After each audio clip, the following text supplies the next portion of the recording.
Hi, yeah, good afternoon, wherever you are in the world watching this short video. Richard Smith here from therichardsmith.com. I put a post up on the website. I'm just going to move this camera because it's annoying me a little bit. There you go.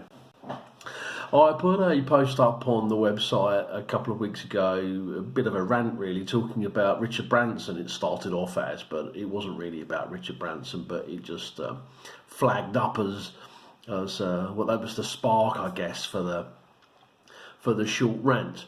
But I've decided to do a short video because I'm just getting more and more rattled, annoyed, trying not to swear doing this video. But it's about this issue of the environment, and I do quite a lot of small business development. I also work with individuals in relation to their financial planning and personal financial matters, stuff I've been doing for the past 30 years, and I'm not a greenie by any chance. I'm certainly becoming a greyie, but I'm certainly not what you would call an environmental. What's the word? What is the word for it? An eco warrior, I guess, is the word I'm looking for. But I do have a couple of nags about it, and Branson's post caught me a little bit unawares because he was talking about some stuff going on out in the Caribbean islands, where of course he owns an island, and rising sea levels were going to have a fairly major impact. So I started to look at some of these issues, and yet we do have a serious problem with the environment, because for lots of reasons it isn't working out that this only planet we've got is actually being looked after by us as humans, and it's without a doubt human activity is causing most of the changes that are going on around the planet. And if we don't start to deal with some of this stuff, we ain't going to have much of a planet left. So it doesn't matter how good your personal finances are, it doesn't matter how many billions you've got in the bank, if you can't breathe the fucking air, then you are certainly not going to survive. So, but there's lots of things that don't make any sense, and I've got this theory that if we can start to deal with some of these things, then perhaps the environment and the environmental issues might start to make we might be able to start to make some impact on that. Just a little snippet on that.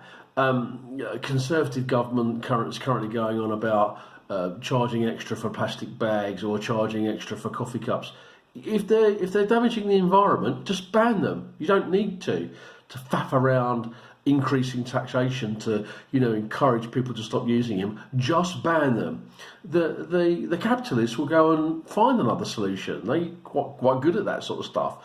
If they want to keep selling coffee, they'll work around it. They'll find a way of dealing with it. If that means they're going to start producing paper cups in order to hold our coffee on, or biodegradable bags, which are already widely available, that's exactly what they'll do. But let's look at some of these other things that are not working. Some of the things that my grandparents were talking about 20 or 30 or 40 years ago. They were frightened to go to the shops late at night because of the youth that were hanging about there. That's exactly the same now, hasn't changed. If we look at drugs policy isn't working, hasn't worked for a long while. The fact is we either need to legalise the lot or do something with it. But the fact is, it isn't working as we speak. We're not stopping people taking drugs.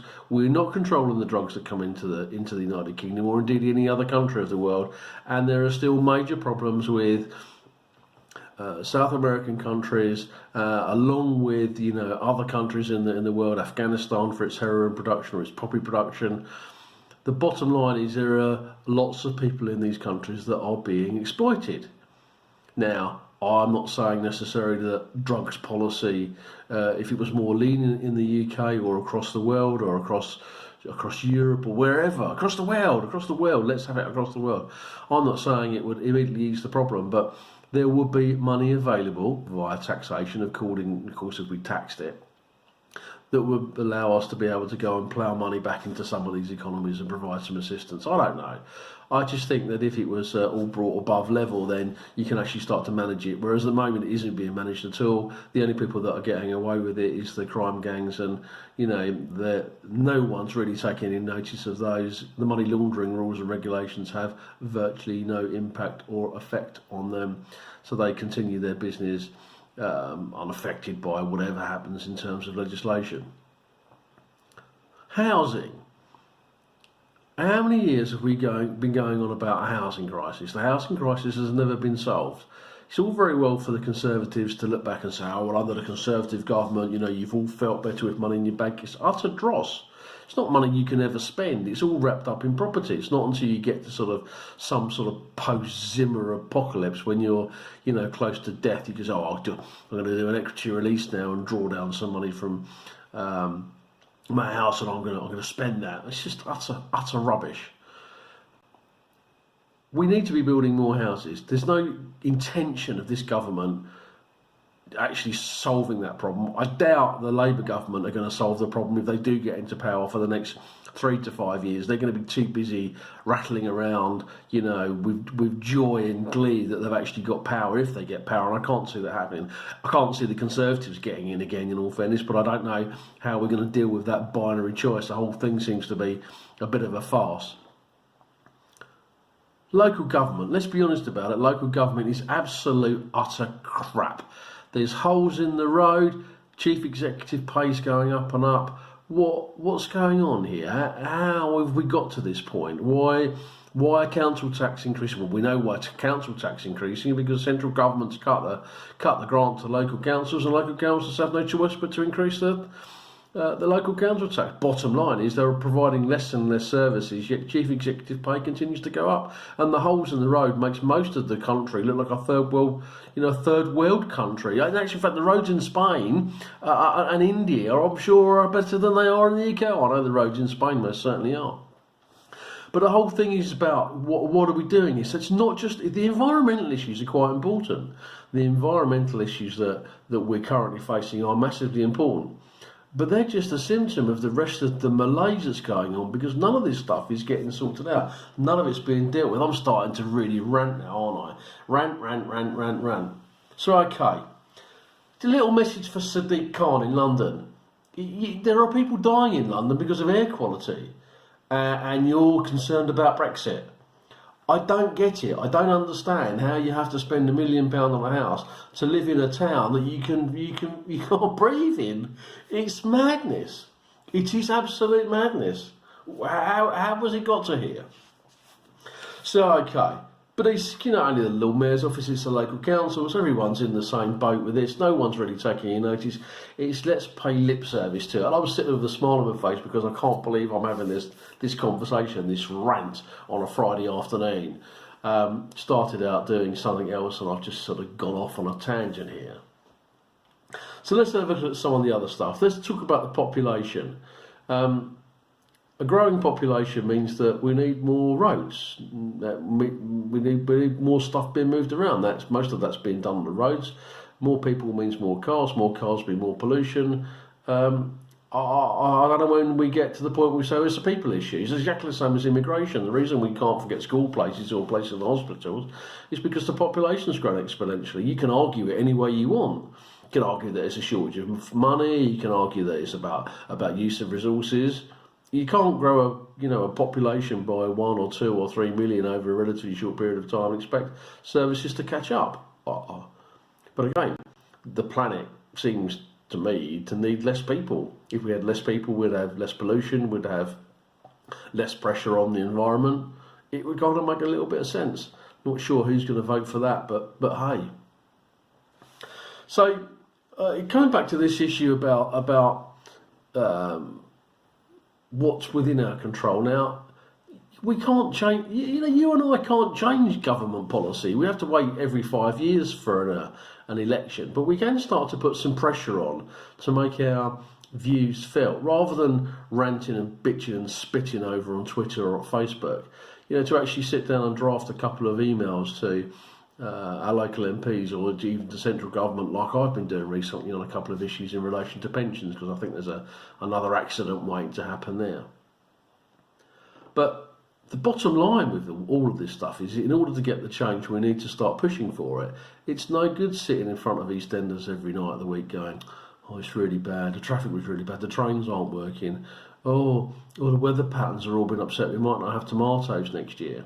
Or I couldn't breathe in London today because the air was so bad.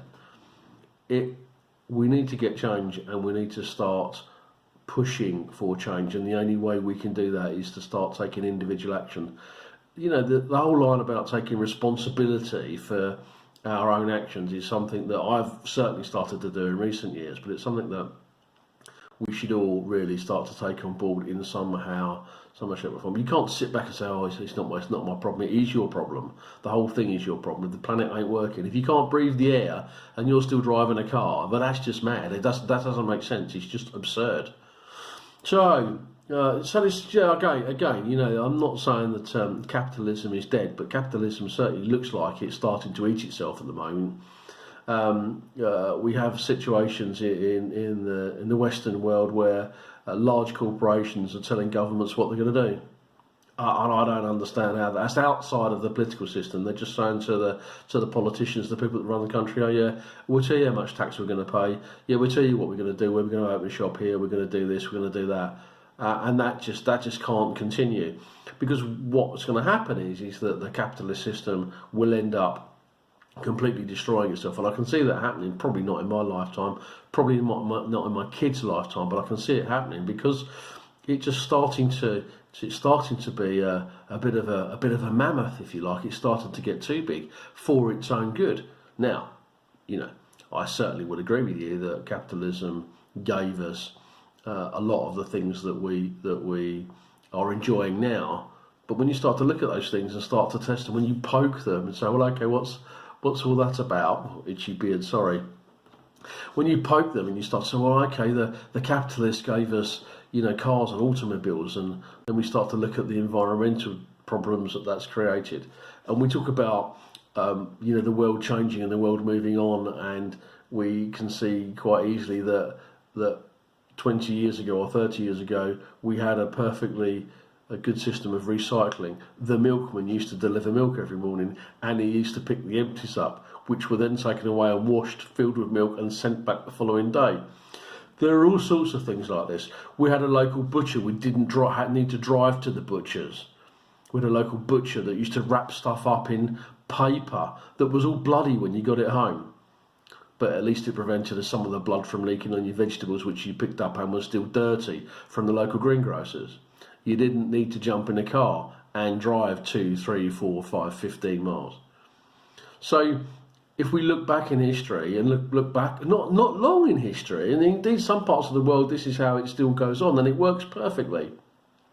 We don't need the capitalist-driven out-of-town service centres, shopping centres, sorry. But again, I'm not knocking capitalism. I'm just saying that it seems to be pushed a little bit too far. We need people that are creative and go-getting and actually getting stuff done. So, lastly, what I can say, look, you can sit on your hands with this stuff and say, "Oh, it's not my problem." But what I would urge you to do is to be a little bit more mindful, a little bit more aware of. Just think about what's going on when you're seeing stuff wrapped in plastic. Whether plastic, it's so exciting. My words are getting all knotted up now. When you see stuff wrapped in plastic, start to question why is it? Why is there another way of dealing with that? And raise that with the retailer. You know, start to take a bloody interest in some of this stuff. This weekend I'm going to start my first wormery, because I want to start recycling some of my own vegetable peelings at home. Not sure how that's going to work out, but you know, wormery, here I come. But anyway, before I go, this whole thing about, I'm sorry, the beard's really itchy. The thing about being more mindful is just sitting down and thinking about what's going on, some of the things you're doing, what's going on in your head. You know, stop watching EastEnders for 5 minutes, or for once a day or twice a day, or whatever the soap of choice is, and spend a bit of time sorting your personal finances out, working on that side hustle, that little bit of business that you always wanted to start, or do some writing, or do some, fire off some emails to the local MPs or local councils trying to get some stuff changed. There's loads of things you can do if you would just step back and look at the bigger picture and say, look, if we don't start to deal with some of these issues, this country is knackered. This planet, I'm afraid, is knackered. Whether we're at a tipping point yet, I don't know. Some of the scientists are saying from an environmental point of view, we are kind of getting to that point where it's probably of no return. We start to look at the number of extinctions, and I've done a blog post about this. a couple of weeks ago, we're seeing more and more animals becoming extinct. And once they've gone, of course, they never come back. Anyway, my name is Richard Smith. You can find out a bit more about me over on therichardsmith.com or over at thefinanzone.co.uk or one of the various sites. Thanks for listening to my rant. I hope you've enjoyed it. More importantly, I hope it's given you sort of food for thought, really, so that you can, you can help me if you like. Come and help me and join my merry tribe of weirdos, geeks, freaks, and weirdos that are trying to push forward for some of this change. Anyway, have a great weekend. Thanks very much.